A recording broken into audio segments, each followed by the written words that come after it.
তখন সময় ঘড়ির কাঁটায় রাত 10টা প্রায় ছুঁই ছুঁই। এমতো অবস্থায় আমাদের কাছে একটি ফোন আসে বনগাঁ থানার অন্তর্গত চাঁদা থেকে, যে কোনো একটি বাড়িতে একটি সাপ ঢুকে গেছে। তো নমস্কার বন্ধুরা, সকলকে শুভ সকাল।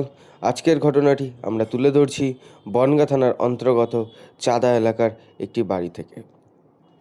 তো যেমনটা আপনাদেরকে জানালাম যে রাত আনুমানিক প্রায় 10টা নাগাদ আমাদের কাছে একটি খবর আসে বনগাঁ থানার অন্তর্গত চাঁদা থেকে, যে রাস্তা দিয়ে চলার সময় এক পথচারী দেখতে পান যে একটি বিষধর গোকর সাপ এই যে বাড়িটি দেখতে পাচ্ছেন এই বাড়ির পাঁচিলের মধ্যে ঢুকে যায়।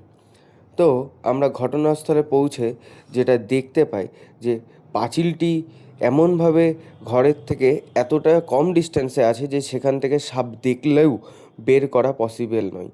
এরপর বাড়ির মালিকের সাথে কথা বলি এবং পাড়ার সবাই মিলে সিদ্ধান্ত নেওয়া হয় যে ওই পাঁচিলটি ভেঙে ফেলা হবে, কারণ গোকর সাপ যেহেতু বিষধর সেহেতু আতঙ্ক মানুষের মধ্যে একটি কাজ করছিল। আর এর আগেও এই বাড়ি থেকে কিন্তু আমরা সাপ ধরেছি। তো চলুন আমরা কিভাবে সাপটিকে উদ্ধার করছি দেখুন।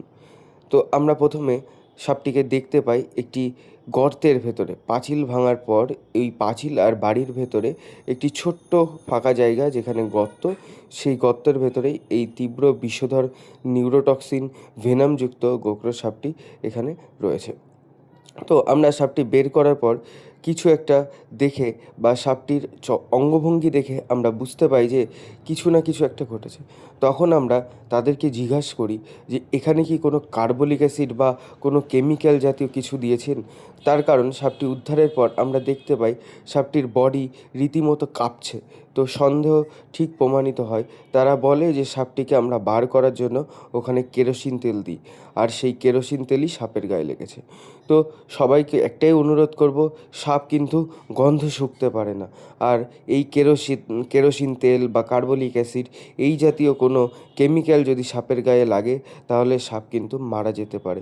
আপনারা আমাদেরকে ডাকছেন সাপগুলো উদ্ধার করার জন্য, যাতে সাপগুলো নিরাপদে সুস্থ থাকে, আপনারা সুস্থ থাকেন। এই জিনিসগুলো ব্যবহার করলে কিন্তু সাপের ক্ষতি আরও হবে এবং তাতে কোনো উপকারই হবে না, বরং সেটা আরও অপকার হতে পারে, কারণ সাপটি মারা যেতে পারে।